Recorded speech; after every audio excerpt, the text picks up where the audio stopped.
Hey folks, so this is your February of 2020 Birchbox Man unboxing.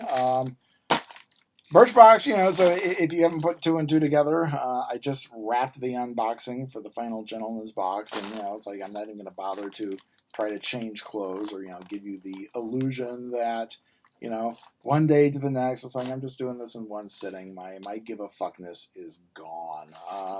It's also kind of bringing us full circle. In March of 2013, I began this with Birchbox and kind of had no idea what I was getting myself into.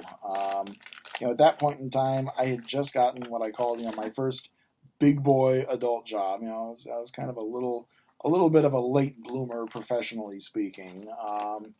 This was in a hyper corporate, for-profit college in North Raleigh. Basically, it's one of those. Oh my God, what am I thinking of? Catalysts.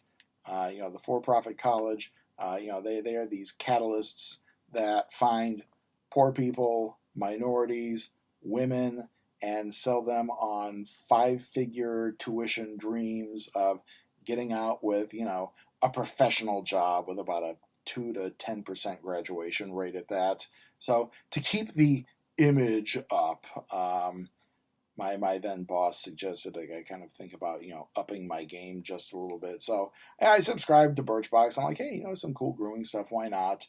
And then I just kind of got this addiction to subscription boxes and addiction. So everything else is gone. Everything is done at this point in time. The geek boxes fell off 2 years ago. I killed Sprezza Box just because I was tired of getting the same shit. Gentleman's Box cut me off, and frankly, again, tired of getting the same shit. Watch that December unboxing, man. The most generic template for a month's box. So, Birchbox, pretty much the same thing. For example, I'm going to pull this out right now. If you go back about 2-ish years ago, you're going to see that I got the exact same 4-outlet USB charger. I can tell you that because I took it into my office and I string all my phone chargers off of the power strip on it. And sure enough, there it is. Once upon a time, like I said, Birchbox used to be fun. Now in the early days, when they kind of made the decision on what your item was going to be, there were some amazing moments. Like, when they sent out the LSTN wood earbuds. My God, I think that was in my April of 2013 box. Man, those fucking earbuds were gorgeous, elegant, stylish, looked amazing, sounded amazing. And then like in December of 2013, someone had the bright idea, hey, let's take a rubber fake Rolex and we can sell it to men as a bracelet. Who the fuck in their right mind would want a rubber fake Rolex to show off? I mean, I'm sorry. I don't live in the world of white superficiality that, says I have to have all of these accessories and status symbols. In other words, I don't have to have the fake watch. I don't have to have the super expensive car. Yes, the irony, yeah, but you're wearing polo. This I bought back in 2013. These days, man, I don't even do that shit. I'm 47 years old, and I almost just fucking died in the ER 2 weeks ago, because the hand grenade in my leg could have gone off and thrown a clot.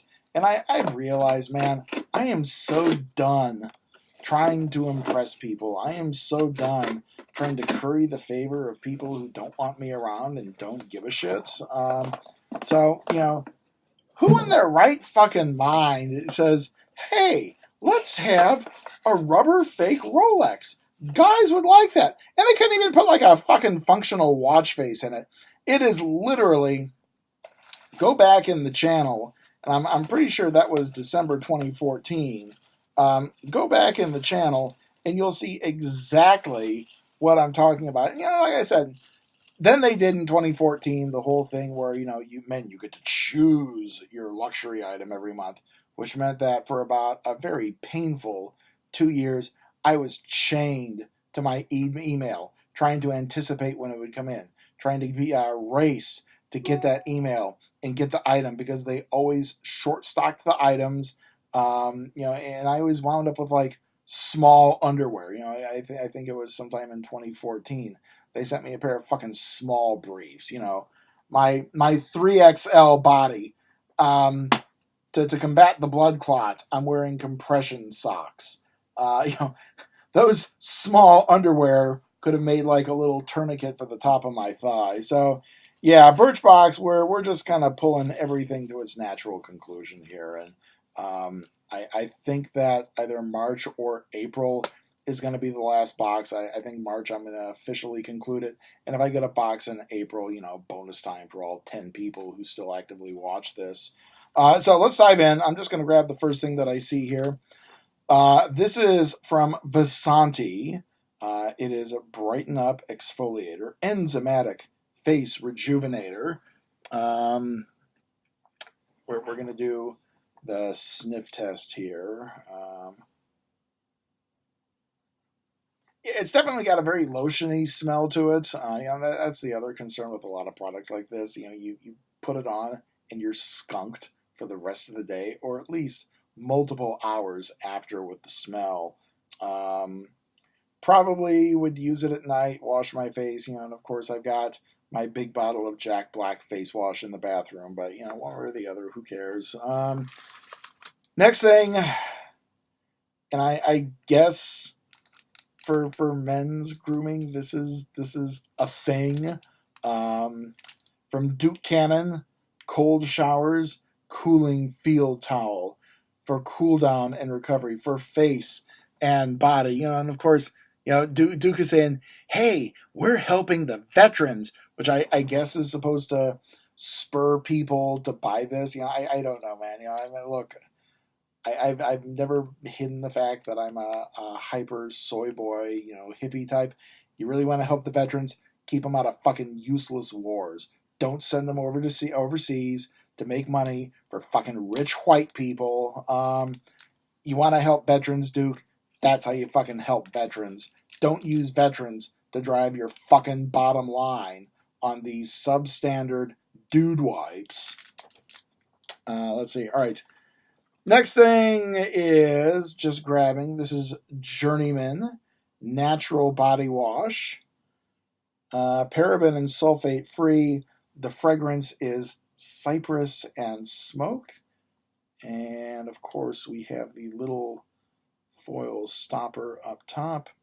Thank you, Chicago area psychopaths, for your product tampering with extra strength Tylenol in the 1980s. I like the smell. Cypress and smoke. I'm not much of a body wash guy. Again, I own it. I'm in my late 40s at this point in time. Body wash is definitely like a 20s and 30s college age and post dude thing. But for the smell, this actually isn't bad. I'd probably at least throw the trial in the shower. Two more things and we are done. This is from Anthony. Wake Up Call Hydrating Gel. Objective. Late night, give your skin a wake-up call. Strategy. Cactus flower extract replenishes dehydrates skin. Green tea, caffeine, and menthol. And I gotta give this a sniff. If anything else, before I do that, this I really like. I love the packaging on this. Look at this. It's simplistic. It's got kind of a semi-industrial look to it. It doesn't mean that I'm going to buy it, but it's got just this kind of cool packaging to it. But let's see. Of course, I wake up every morning with menthol and caffeine. A couple months ago, I got a sample of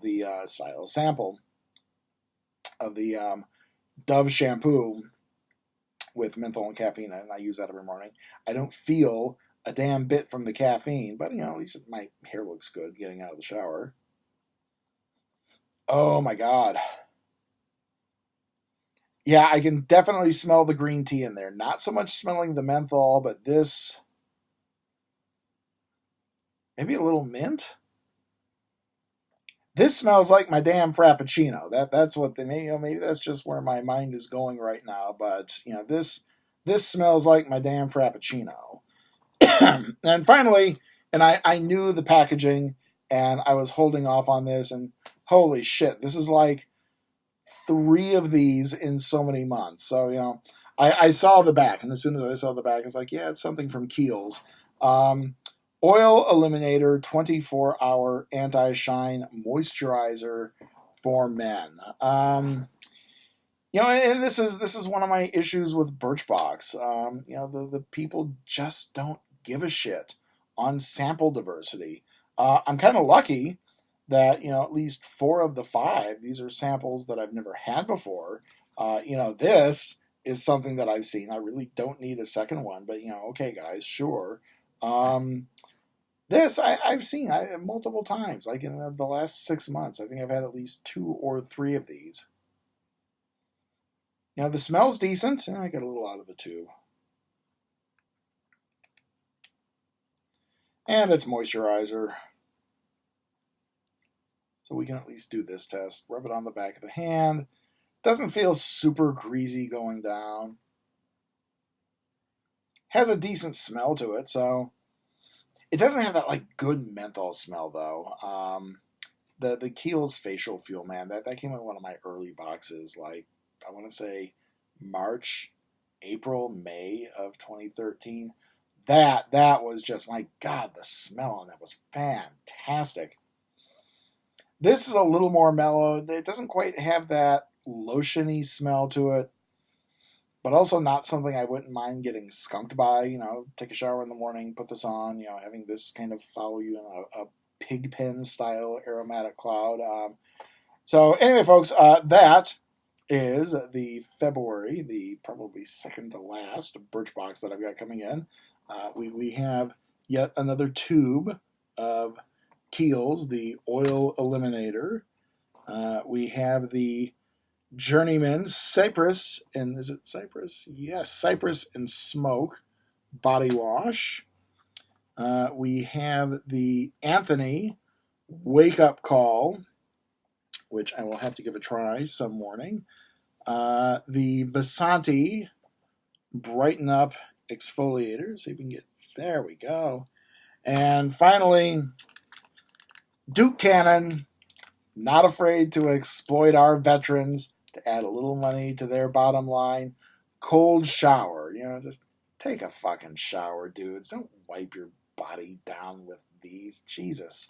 And of course, because we have no Birchbox is just creatively bankrupt.